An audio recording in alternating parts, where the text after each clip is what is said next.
তুমি রাস্তার নর্তকী খুঁজো, তুমি রাস্তার বেহায়াকে খুঁজো, যে তোমার সাথে বিবাহ পূর্ব অবৈধ প্রেম করে, তোমার সাথে হোটেলে যায়, তোমার সাথে রেস্তোরাঁয় যায়, তোমার সাথে পার্কে যায়, তোমার সাথে পিকনিক স্পটে যায়, তোমার সাথে গাছের নিচে প্রেমের আলাপ করে, তোমার সাথে রাত গভীরে অবৈধ প্রেমের আলাপ করে, আল্লাহর কসম ওইটা কোনো মেয়ে না, ওইটা অসভ্য জঙ্গলি জানোয়ার ছাড়া আর কিচ্ছু না।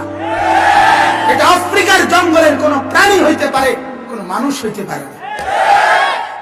অতএব যুবক মনে নাও, তুমিও মনে রাখো, যে এই মেয়ের পিছনে ঘুরলা, অসভ্য বেপর্দা বেহায়া, তোমার জন্য চিরেই তোমার সংসারে ওই রকম একটা বেহায়া খবিশ, আল্লাহ বলছে খবিশ, এটা খবিশ। আল্লাহ বলছে বেহায়া নারীকে খবিশ, এটা এই খবিশ তোমার ঘরে আসবে। শুধু তোমার জীবন না, তোমার জীবন যৌবন উপার্জন, তোমার মৃত্যু পর্যন্ত তোমার যন্ত্রণা দিয়া দুঃখে দুঃখে মারবে, তোমার দুঃখে দুঃখে। অসভ্য নারী সুখ দেয় না, বেহায়া নারী সুখ দেয় না, বেপর্দা নারী সুখ দেয় না, যন্ত্রণা দেয়, যন্ত্রণা যন্ত্রণা। রঙের গুড্ডি উড়াইও না, রঙের গুড্ডি উড়াইও না। হ্যাঁ, অতএব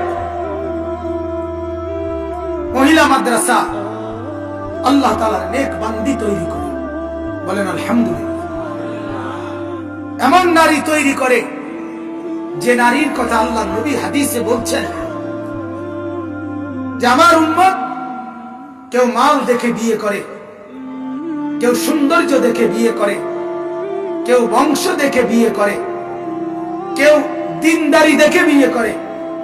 নবীজি বলছেন ফাসফার বিযাতি দ্বীন, ও আমার ইমানদার উম্মত, তুমি দিনদারিকে প্রাধান্য দিও।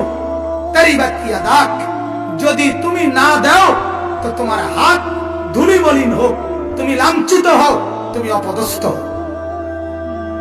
হাদিস, হাদিস।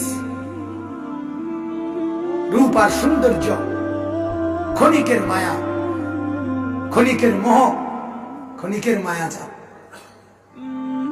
আখলাক আর চরিত্র এটা দুনিয়ার মধ্যেও পুঁজি, আখিরাতের ও জান্নাতের পুঁজি।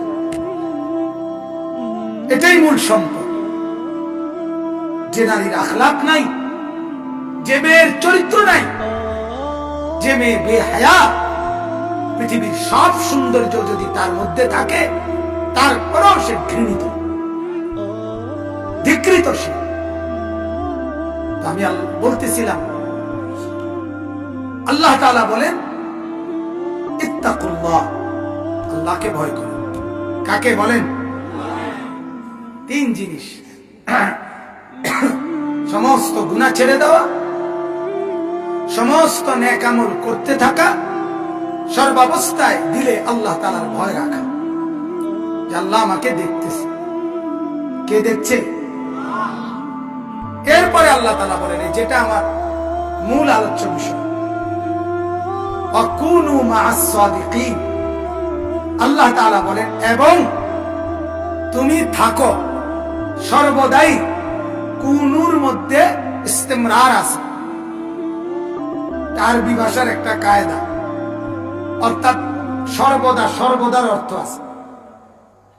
অকুনু আমর মুজারে থেকে গঠিত হয়, এই জন্য এটার মধ্যে ইস্তিমরারের অর্থ আছে, সর্বদা। আল্লাহ তাআলা বলেন, এবং তুমি সর্বদা থাকো কার সাথে? মা'আস সাদিকিন, যারা সত্যবাদী তাদের সাথে। সত্যবাদিতা যার মধ্যে আছে, তুমি সর্বদা তার সাথে থাকো।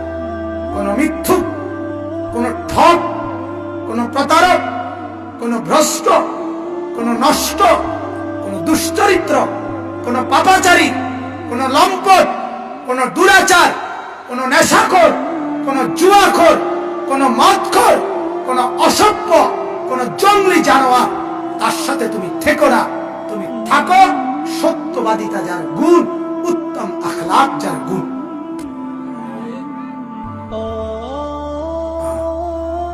আল্লাহ তাআলা বলছেন, আল্লাহ তাআলা বলছেন। তাহলে এখান থেকে বোঝা গেল পছন্দের একটা গুণ হলো সিদক, সত্যবাদিতা।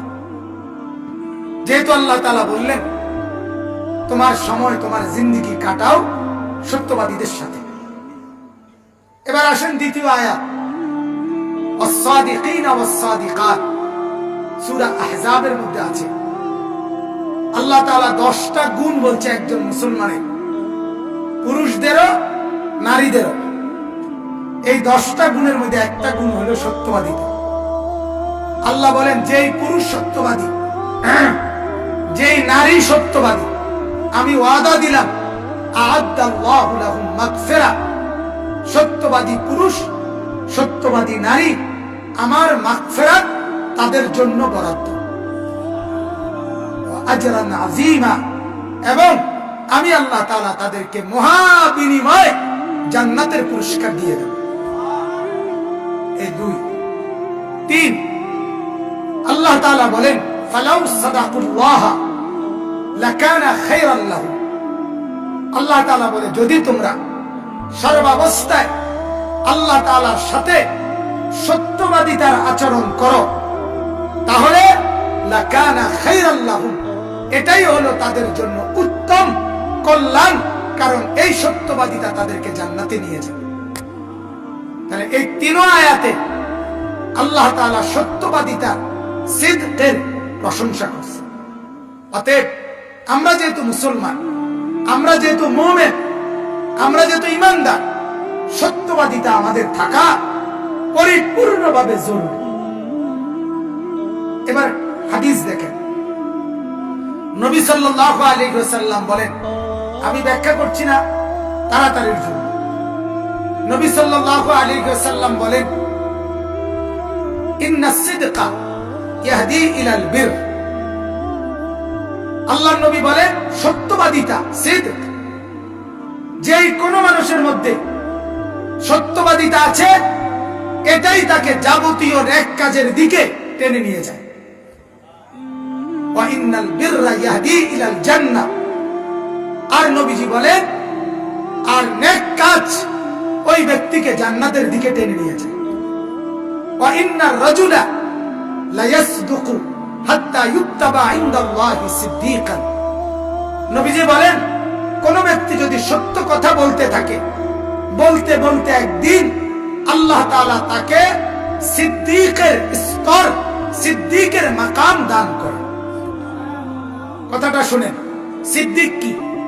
সিদ্দীক মানে হলো আদম আলাইহিস সালাম থেকে নিয়ে আমাদের নবী মুহাম্মদ সাল্লাল্লাহু আলাইহি ওয়াসাল্লাম পর্যন্ত আল্লাহ তাআলা যত নবী, যত রাসূল প্রেরণ করেছেন, সমস্ত নবী এবং রাসূলের পরে বাকি কোটি কোটি পৃথিবীর আদম থেকে ইসরাফিল পর্যন্ত যত মানুষ, তাদের মধ্যে সবচেয়ে দামি মানুষ তারা যাদের পদবী আল্লাহ বলে যে এরা সিদ্দীক, তারাই হলো নবীদের পরে সর্বশ্রেষ্ঠ মানুষ, সিদ্দীক। এজন্য হযরত আবু বকর সিদ্দীককে বলা হয় আফতারুন নাস বাদাল আম্বিয়া। সমস্ত নবীদের পরে বাকি মানুষদের মধ্যে সর্বশ্রেষ্ঠ মানুষ হলো আবু বকর। কে বলেন? কেন? উনি সিদ্দীক। উনি কি বলেন না? সিদ্দীক। এজন্য আল্লাহ তাআলার কাছে সিদ্দীকের পদবী শ্রেষ্ঠতম পদবী, শ্রেষ্ঠতম পদবী। নবুয়তের পরেই সিদ্দীকের মাকাম। বলেন আলহামদুলিল্লাহ।